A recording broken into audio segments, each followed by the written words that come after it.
নমস্কার বন্ধুরা, আপনারা দেখছেন উত্তম টেকনিক্যাল ইনফো। আজকের এই ভিডিওটা খুব গুরুত্বপূর্ণ, বিশেষ করে যারা যুবসাথী ও ভূমিহীন প্রকল্পের টাকা পান বা পাওয়ার অপেক্ষায় আছে। অনেকের ব্যাংকে টাকা ঢুকছে না, কারণ কি জানেন? ডিবিডি লিঙ্ক না থাকায়। আজকে আমি দেখাবো ডিবিডি লিঙ্ক আছে কি না, কীভাবে চেক করবেন, অনলাইনে কিভাবে ডিবিডি লিঙ্ক করবেন, কোন ব্যাংকে ডিবিডি ম্যাপ হয়ে আছে কিভাবে জানবেন। ভিডিওটা শেষ পর্যন্ত দেখবেন, না হলে গুরুত্বপূর্ণ তথ্য মিস করবেন। ডিবিডি লিঙ্ক কি? আসলে ডিবিডি কি? Direct benefit transfer. সরকারি যে কোনো প্রকল্পের টাকা সরাসরি আপনার ব্যাংক অ্যাকাউন্টে পাঠানো হয়। এই টাকা যাওয়ার জন্য আপনার আধার নাম্বার ব্যাংকের সাথে লিঙ্ক বা ডিবিডি এনেবেল থাকতে হবে।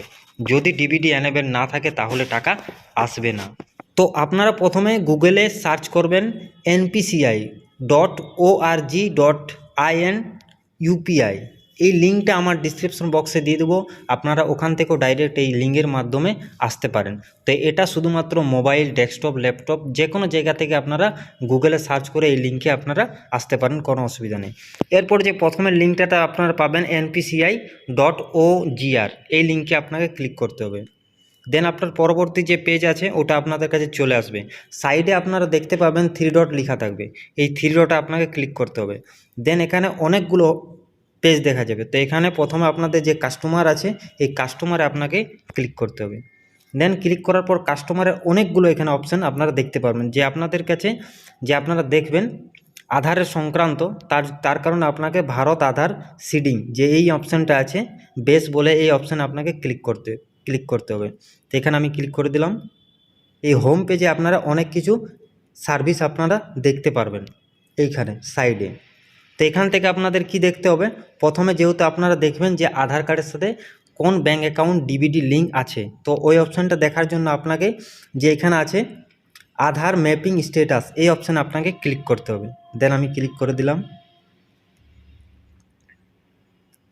তো যখনই আপনারা ক্লিক করে দেবেন এই পাশে চলে আসবেন, এখানে আপনাদের অপশান আপনাদের শো করবে। তো এখানে আপনাদের যে আপনার যে আধার কার্ডটা আছে, আধার কার্ডের নাম্বারটা পুরোপুরি দিয়ে দেবেন।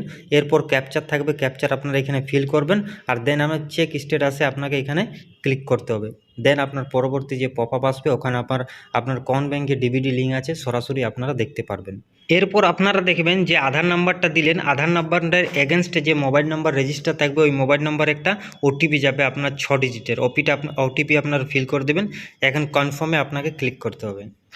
দেন কনফার্মে ক্লিক করার পর আপনাদের থেকে একটা অ্যালার্ট চলে আসবে, প্লিজ ট্রাই অ্যাগেন। যেহেতু এখন হচ্ছে না, বাট এটা কিছু টাইম পর আপনাদের কাছে শো করবে, দেখা যাবে আপনাদের এখান থেকে আপনারা দেখতে পারবেন। তো আপনারা ফিরসে ট্রাই করবেন, দেখবেন আপনাদের কাছে শো হবে। দেখুন আমি ফিরসে ট্রাই করলাম, তো আমার আধার নাম্বার আছে, mapping status enable for DBD, Indian post payment bank, যে এই ব্যাংকের আছে আমার, যে ইন্ডিয়ান একটা অ্যাকাউন্ট ছিল, ওইখানে আমার যে ডিবিডি লিঙ্ক আছে ওটাতে আমার এনেবল আছে, বাট এনেবেল আছে। এখানে দেখতে পারবেন সব কিছু ডিটেলস আমরা দেখতে পারবো। মানে আমরা দেখা গেল এখান থেকে যে আমার অনেকগুলো ব্যাঙ্ক অ্যাকাউন্ট আছে, কিন্তু শুধুমাত্র যে ইন্ডিয়ান পোস্ট পেমেন্ট ব্যাঙ্কের অ্যাকাউন্ট আছে ওটাতেই আমার ডিবিডি লিঙ্কটা আছে। ঠিক, এরপর আমরা জেনে নিই যে আমরা কিভাবে যে ইন্ডিয়ান পোস্ট পেমেন্ট ব্যাঙ্ক আছে, এই ইন্ডিয়ান পোস্ট পেমেন্ট ব্যাঙ্ক থেকে কিভাবে আমরা আলাদা অ্যাকাউন্টে ডিবিডি লিঙ্কে ট্রান্সফার করব। ওই অপশানটা জানার জন্য আপনাদের এখানে লেখা থাকবে, সাইডে দেখুন লেখা থাকবে আধার সিডিং ডিসেন্ডিং, এই অপশানে আপনাকে ক্লিক করতে হবে। দেন যখন আপনারা ক্লিক করবেন অ্যালার্ট আসবে। তো এই সার্ভিসটা আপনাদের যেহেতু ব্যাক চলে আসবেন, কনফার্ম ক্লিক করে দেবেন। এরপর আপনার পরবর্তী যে চলে আসবে, এখান থেকে পপ আপ আপনারা দেখতে পারবেন। তো এখানে আপনার সেম অপশান আপনারা এখানে দেখবেন যে এখানে request for Aadhaar seeding and descending. তো এখান থেকে আপনারা যে আধারের থ্রু দিয়ে ব্যাঙ্ক অ্যাকাউন্টে আধার যে ডিবিডি লিঙ্ক করতেও পারবেন, আর আপনারা রিমুভও করতে পারবেন। ওই জন্য সেডিং অ্যান্ড ডিসেন্ডিং দুটোই লেখা থাকবে। তো এখানে আপনাদের যে আধার নাম্বার আছে, আধার নাম্বার আপনারা দিয়ে দেবেন। এরপর রিকোয়েস্ট ফর আধার সেন্ডিং, এই অপশানে আপনারা প্রথমেরটাতে ক্লিক করবেন। আর যদি আপনারা রিমুভ করতে চাইছেন, পুরোপুরি আপনারা রিমুভই করতে চাইছেন, তো সেকেন্ড অপশানে আপনাকে ক্লিক করতে হবে। যেহেতু আমি আলাদা অ্যাকাউন্ট ট্রান্সফার করবো, ওই জন্য যে ফার্স্ট অপশান ওটাতে আমি ক্লিক করতে হবে। এখান থেকে আপনারা দেখবেন ড্রপ ডাউন থেকে এখানে যে আপনাদের যে ব্যাঙ্কটা আপনারা ডিবিডি লিঙ্ক করতে চাইছেন, ওই ড্রপ ডাউন থেকে আপনারা ব্যাঙ্কটা এখানে চুজ করে নেবেন। যখন আপনারা চুজ করে নেবেন, এরপর আপনারা সিন্ডিং টাইপ, এখানে ফ্রেশ সিন্ডিং, মানে যদি আপনারা প্রথম করাতে চাইছেন তাহলে আপনাদের এই অপশানে ক্লিক করবেন। আর যদি আপনি এখানে পরপর 4টা অপশান, আপনারা 3টা অপশান আপনারা দেখতে পারবেন।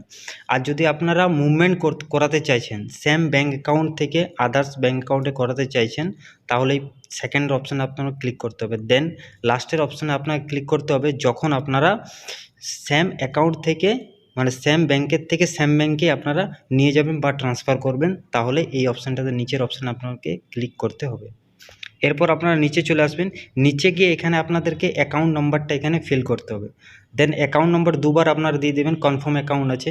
এরপর আপনাদের এখানে একটা পারমিশন চাইবে, এখানে পারমিশন টিকবক্স আপনারা অ্যালাউ করে দেবেন। এরপর আপনারা নিচে আসবেন, নিচে গিয়ে এখানে ক্যাপচারটা ফিল করবেন, ক্যাপচারটা এখানে দেখতে পাবেন, ক্যাপচারটা আপনারা দিয়ে দেবেন। আর দিয়ে দেওয়ার পর এখানে সাবমিট অপশান আছে, সাবমিট করবেন। ওটিপি আসবে, যে আধার কার্ডে রেজিস্টার আছে ব্যাংকের থেকেও একটা ওটিপি আসবে, দেন ওটা আপনার পুরোপুরি আছে, ওটা সাবমিট হয়ে যাবে। ফির আপনারা নেক্সট যে 2 দিন 3 দিন পর আপনারা ওখান থেকে ফির গিয়ে এই আধার ম্যাপিং স্ট্যাটাস এখান থেকে আপনারা চেকও করতে পারবেন যে আমরা যে অ্যাপ্লিকেশনটা করেছিলাম চেঞ্জের জন্য ওটা চেঞ্জ হয়েছে কি না।